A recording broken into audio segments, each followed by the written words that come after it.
Europe 1, bien fait pour vous. Les tendances.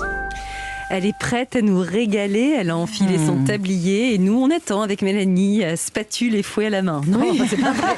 Enfin, on attend surtout impatiemment la dégustation que vous allez nous proposer aujourd'hui, Sophie Menu. On vous écoute. Oui, tout à fait. Je vous ai apporté des tas de choses parce qu'aujourd'hui nous sommes le 6 décembre. Vous n'êtes pas passé à côté de cette date, c'est la Saint-Nicolas. Alors j'en profite pour faire un petit message personnel à notre réalisateur qui s'appelle Nicolas. Ah oui, bonne fête Nico. À mon fils aussi qui s'appelle Nicolas. L'anniversaire du fils de Sophie. Et alors Nicolas Perrac qu'on adore également. Alors, il y en a plein de Nicolas. Nicolas Caro aussi qui présente l'émission Livre, bien sûr. Et un petit hors-sujet d'ailleurs, je souhaite un bon anniversaire au chef Joseph Viola qui nous écoute aujourd'hui et qui est fan de l'émission. Ça, bon anniversaire, bisous. Alors, puisqu'on y est, je souhaite une bonne fête à mon frère qui s'appelle Nicolas. On va s'arrêter là. Bon alors effectivement c'est la Saint-Nicolas, c'est l'occasion de préparer et de parler de petits biscuits qui sont liés à ce jour de fête. Mais c'est qui Nicolas ?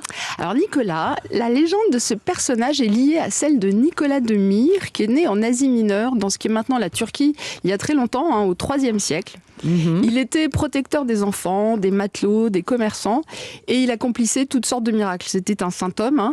Et la légende raconte qu'il aurait ressuscité des enfants qui étaient tués par un boucher. Pas mal. En fait, il s'était invité à déjeuner chez un boucher et il lui a demandé du petit salé. Et le gars, pensant qu'il était découvert, lui a avoué qu'il avait tué ses 3 petits-enfants. Et qu'il avait mis du sel dessus. Oui, alors, alors il a ressuscité, puisque c'était un saint. Ils étaient bizarres, les bouchers, à cette époque. Heureusement qu'il est passé par là. Heureusement, il a ressuscité ses 3 petits-enfants. Et puis, pour punir le boucher, il a attaché à son âne. Et du coup, ce Nicolas a pris le nom de Père Fouettard. Bravo, Julia, elle suit. Mais moi, je préfère quand même l'histoire qui raconte qu'il est devenu Saint Nikolaus, puis Santa Claus, et enfin Père Noël. Bravo, alors, il est d'ailleurs représenté avec un bonnet rouge, une barbe blanche et une croix dans la main. Et c'est une campagne de publicité qu'il a encore plus immortalisée, on va dire, en 1930, la Coca-Cola, puisque la marque est rouge et blanche. Et à l'époque, à Noël, en fait, vers Noël, il buvait moins de Coca-Cola. Donc, il y a un illustrateur qui s'est dit, je vais essayer de relancer les ventes. Trouver une bonne idée. Et il représentait, en fait, Saint-Nicolas donnant à boire du Coca à des petits-enfants. Et il est devenu évidemment très célèbre. Mais alors Sophie, c'est quoi le rapport avec la pâtisserie ? Alors déjà, je voudrais savoir si vous avez été sage autour de cette table. Très, faites passer ça. Parce que j'ai apporté des tas de friandises. Alors il est coutume de préparer des biscuits traditionnels ce jour-là. Parce que depuis le jour de sa mort, Saint-Nicolas est célébré dans beaucoup de pays du Nord. Allemagne, Suisse, Autriche, Luxembourg, Pologne, Pays-Bas. Et chez nous, et peut-être que c'est d'ailleurs chez nous, Julia, ne vous étouffez pas, en fait, dans l'Est, qu'on fête le plus la Saint-Nicolas. Alors, mais je voudrais faire une petite aparté parce que je sais que Sophie a quelque chose à nous, même chanter, non Sophie ? Alors moi j'ai grandi en Hollande et en Hollande on fête Sinterklaas. Donc c'est la petite chanson. Sinterklaas kapoentje, gooi wat in mijn schoentje, gooi wat in mijn laasje, dank je Sinterklaas. Voilà, c'était cadeau, c'était pour vous. Bravo, merci Sophie. Alors, je fais passer ça aussi. Alors ça, ce sont des méneleux. Ce sont ces fameux petits biscuits que l'on prépare dans la nuit du 5 au 6, puisque Nicolas passe chez tous les enfants sages. Je répète, il faut être très sage. Très. Et les enfants lui posent un petit verre de vin, ou de vin chaud, ou de lait. Et puis lui, il apporte en fait ces petits biscuits. C'est la tradition. Méneleux, ça veut dire petit bonhomme. D'accord. Et je vous ai apporté aussi des bredele.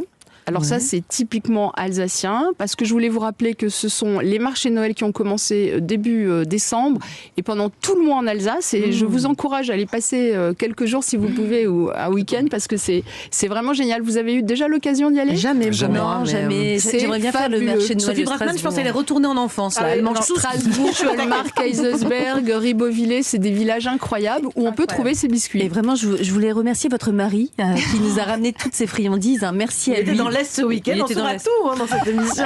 Sophie, est-ce que vous pouvez nous donner la recette, si tant est que quelqu'un veut le faire chez soi ? Mais oui, vous Julia, vous allez la faire. Bien sûr. Allez, mène-le, c'est ça. Mène-le, petit bonhomme. Allez. Alors, très simple. Vous délayez un sachet de levure de boulangerie dans 30 centilitres de lait tiède. Dans le bol d'un robot, c'est mieux d'avoir un robot. Vous versez 600 g de farine, 50 g de sucre, un œuf entier, 60 g de beurre pommade et vous mettez en marche. Je suis contente de voir que ces biscuits ont un succès succès. Ensuite, vous versez le lait, vous continuez de faire tourner jusqu'à obtenir une pâte bien lisse. Vous laissez gonfler pendant au moins 3 heures. En fait, c'est le principe d'une brioche. Puis on dégaze. Vous savez ce que ça veut dire, dégazer? Non, mais On retire le gaz. Oui, mais comment? Ah, j'en sais rien. On tape sur la pâte comme ça avec son poing et ça enlève en fait les bulles d'air qui se sont formées. Et là, c'est le moment qu'interviennent peut-être les enfants. Autant les occuper, surtout si on fait ça un week-end et qu'il pleut.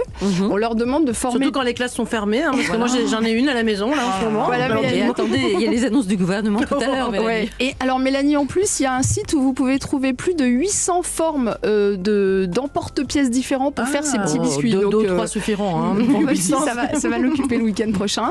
Et donc vous formez un petit bonhomme, vous refaites lever 30 minutes et puis vous décorez avec les pépites de chocolat. Vous avez vu, il y en a qui ont des petites pépites de chocolat qui font les yeux, les petits boutons. Ouais. Vous mettez au four et puis vous dégustez. C'est pas très difficile, hein? Pas du tout. J'allais vous poser la question, c'est dur à faire ça, non, Sophie? Julia, j'aimerais bien que vous essayiez, que vous nous en parliez prochainement. Écoutez, elle vous demande parce qu'elle a pas écouté quand même. Hein. C'est dur à faire. Mais la recette est écrite et elle peut la retrouver sur le site. Vous savez que souvent je prends en photo vos recettes et je me dis qu'il faut que j'essaie à la maison. Mais j'ai pas encore. Vous avez commencé? Non, pas encore. Non, j'ai pas encore commencé. Je dois la croire ou pas? Sinon, elle les prend en photo. Je l'ai vu faire.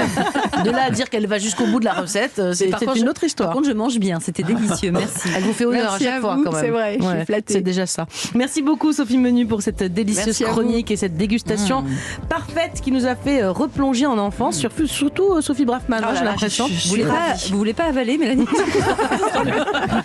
Bon, la morale, c'est surtout qu'il n'y a pas d'âge pour se faire plaisir avec ce genre de douceur. On revient dans quelques minutes avec d'autres tendances, enfin surtout déjà les potins tendances du côté de la mode, le tout décrypté par la talentueuse et piquante Sophie Braffman. Et puis Benjamin Lévesque va nous donner ses conseils beauté du jour. Je crois que ce midi, il va nous proposer d'opter pour le lin à toutes les sauces, enfin surtout dans nos crèmes de beauté. Toutes ces bonnes recettes et ces bons plans, vous vous posez la question? Eh bien non, hein, c'est sur Europe 1. Europe 1, bien fait pour vous. Mélanie Gomez, Julia Vignali. C'est bien fait pour vous. Nous sommes en direct jusqu'à 12h30 avec notre trio de chroniqueurs.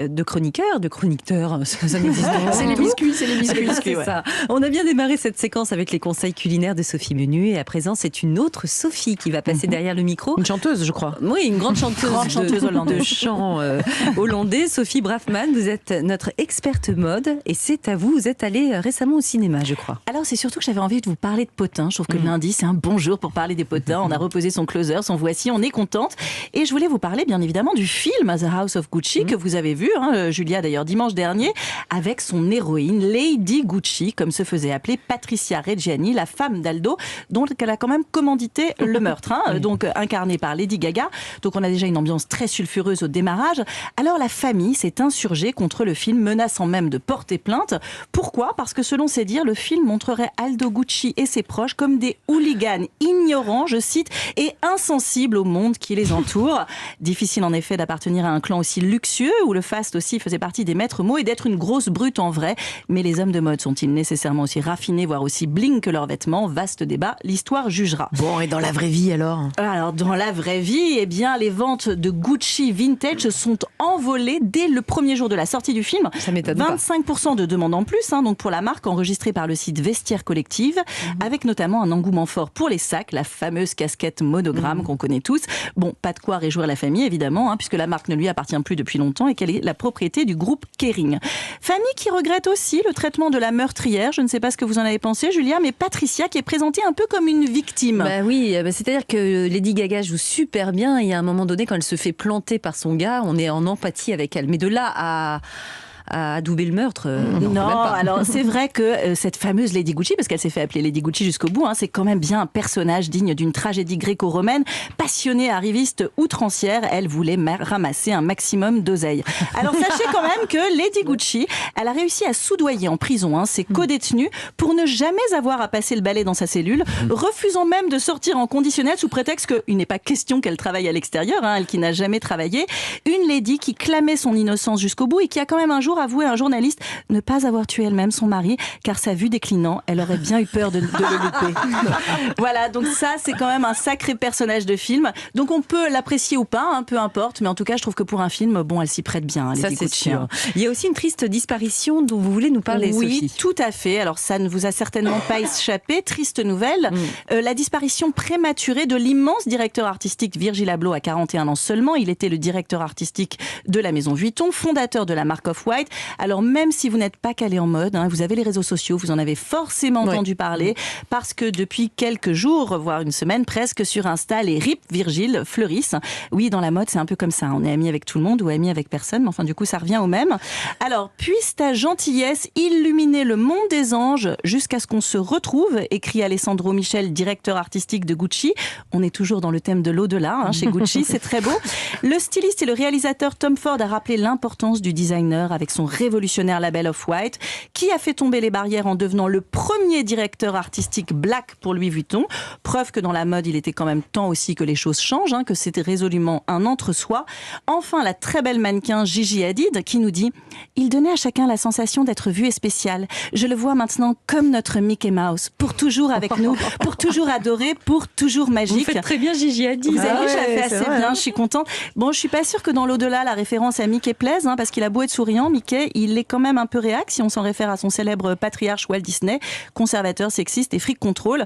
Comme quoi, on peut créer la plus grosse usine à rêve et être aussi peu détendu qu'un politique en campagne. Une autre news, elle concerne Christina Cordula. Oh là là, alors là, je me tourne tout naturellement vers Benjamin qui va adorer. J'adore. Vous adorez Christina Cordula. Eh bien, non contente de nous donner tous ses conseils stylistiques, Christina a créé sa propre marque de maquillage. Et comment s'appelle-t-elle, la marque ? Magnifique. Magnifique. Magnifique, évidemment. Une ligne de basique pour le teint, parce que la mise en beauté, c'est un sujet très important, nous dit-elle dans un relooking. C'est même la cerise sur le gâteau. Comme les basiques de la garde-robe, les basiques de la trousse de maquillage nous permettent de nous sublimer au quotidien, dit-elle dans une interview accordée à Fashion Network. Et dans ces basiques, Benjamin a inclus l'embellisseur de teint, c'est la base. Le correcteur au taquet. Et le duo bronzer-highlighter, on veut de la lumière. C'est le nom des produits, ça ? Oui. C'est le nom des produits, c'est génial. Hein. Donc voilà, Benjamin avec ça, avec un jogging peau de pêche et un top nude, vous serez 100% dans le thème belle peau et transparence pour parfait. la rentrée. Et enfin, au rayon haute couture. Quoi de neuf ? oui, demain, je me suis dit, je voulais vous en parler, le défilé des métiers d'art de Chanel. Ça va être magnifique, ça va être somptueux, dans le siège qui réunit toutes ces maisons, baptisé le siège le 19M. Alors pourquoi 19M ? M comme main, mode, métier, maison, manufacture, puisque l'idée de ce défilé, c'est de replacer l'artisanat au cœur des préoccupations et de découvrir des savoir-faire incroyables. Je ne sais pas si vous connaissez le métier de fleuriste artificiel, gantier, plisseur, plumassier. Génial. Ah, ça fait rêver. Très très beau. Et 19 en hommage à l'arrondissement où se trouve cet exceptionnel bâtiment porte d'Aubervilliers, a priori plutôt détonnant avec l'image même de Chanel. Mais c'est bien simple, une robe haute couture peut aller jusqu'à 600 heures de travail, avoisiner plusieurs centaines de milliers d'euros. Tout ça pour une poignée d'acheteuses dans le monde. Mais bon, quand on aime les filles, on ne compte pas. Très bien. Merci beaucoup, Sophie Braffman, pour cette chronique presque croustillante par certains points, évidemment. Très croustillante. Oui, c'était croustillant. On a parlé potins, on adore ça. À présent, on va aller dans un autre secteur qui aime peut-être les potins aussi. On va voir ça avec Benjamin Lévesque. Aujourd'hui, vous avez mis les mains dans la terre pour pouvoir nous parler du lin. Et oui, tenez les filles, je vous ai même rapporté un petit bouquet de lin. Je suis désolé, c'est pas des roses. C'est très mignon. Ça se mange Mais non, ça ne se mange pas. C'est du lin séché. Alors, ce sont les Égyptiens qui les ont utilisés en premier pour faire des cordes en lin, ou aussi en faisant des fines bandelettes, vous savez, pour enlacer les corps des momies des pharaons. Et à votre avis, est-ce que vous savez quelle quantité de lin est-ce qu'il fallait pour momifier un adulte ? Mais ça doit être énorme. Énorme, ouais. Des tonnes. 20 000. Une tonne.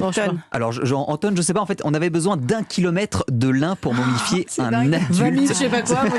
Je vais annoncer un chiffre comme ça, je suis sûre, c'est jamais. Et par la suite, on va faire avec le lin donc des textiles, des vêtements. Et au 19e siècle, eh bien, le coton arrive. Conséquence, on va délaisser petit à petit le lin. Mais il revient en force depuis 10-15 ans, notamment dans le monde des cosmétiques, comme ces carrés démaquillants lavables. Donc, ils sont faits en lin. Et c'est la marque Linae qui les fabrique. Et en plus, c'est écolo, puisqu'on estime qu'avec un carré lavable comme ça, eh bien, on remplace entre 300 et 500 cotons jetables. Ça, c'est génial. Mais on peut mettre aussi du lin sur son visage, Benjamin ? Oui, très Tenez, prenez le bonne bouquet idée. et vous frottez sur la joue. Non, Comme ça. non. Ça, c'est un Tenez, dommage de peau. Vous allez plutôt utiliser ces crèmes Très bonne idée sur le visage, le corps. En fait, les marques utilisent de plus en plus la graine de lin pour en faire une huile que l'on va pouvoir s'appliquer sur le corps. On a également des crèmes visage enrichies en huile de lin. Et l'hiver, c'est l'idéal puisque avec le froid, vous savez, on a tendance à avoir une peau un petit peu plus sèche. Et l'huile de lin a cette capacité incroyable d'empêcher la peau de dessécher, comme l'explique Kathleen Emery, qui est responsable des soins de la peau chez Mavala. L'huile de lin contribue à retenir l'eau dans l'épiderme. Donc c'est ça qui va améliorer vraiment la capacité à retenir l'hydratation dans la peau et à apporter aussi des lipides qui vont être complètement nutritifs et protecteurs pour la peau. Donc c'est idéal pour les peaux sèches. Et plus étonnant encore, l'huile de lin, on l'utilise aussi pour apaiser certains petits problèmes de peau que vous connaissez bien, Mélanie, comme l'acné. C'est ce que nous explique la dermatologue, le docteur Nina Ross. L'huile de lin peut être appliquée sur des acnés modérés et plutôt des acnés inflammatoires, donc faites de boutons rouges. C'est intéressant parce que c'est un produit qui est assez fluide et qui est donc anti-inflammatoire. Attention toutefois, c'est un corps gras qui ne va pas convenir aux acnés rétentionnels, faites de petits boutons blancs, de comédons, de points noirs. Donc quand on a la peau qui est déjà très grasse, il ne faut peut-être pas utiliser l'huile de lin ou aucune autre huile d'ailleurs. Et Benjamin, pour les cheveux très secs comme les vôtres, est-ce que ça peut être utile éventuellement, l'huile de lin ? J'accepte. Alors c'est exactement comme pour la peau, hein, donc excellent pour les cheveux secs. On va pouvoir en appliquer sur les pointes. Tenez, vous avez une huile de lin à appliquer donc sur les pointes si vous avez cette sensation de paille ou de cheveux cassés.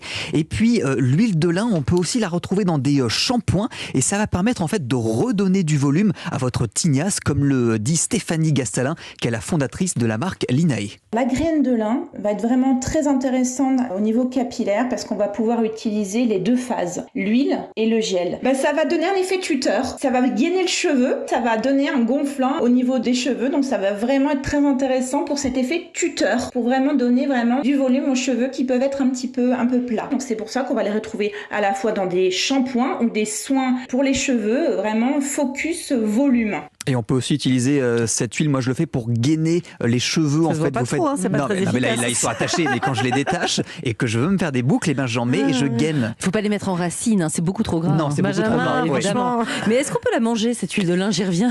Oui, exactement. Alors pas celle-ci parce qu'elle n'est pas comestible, mais l'huile de lin, elle est excellente à déguster pour accompagner par exemple une salade. Hein. Toujours la manger à froid, hein, ne jamais la cuire, sinon elle va rancir, elle va tourner, c'est pas bon.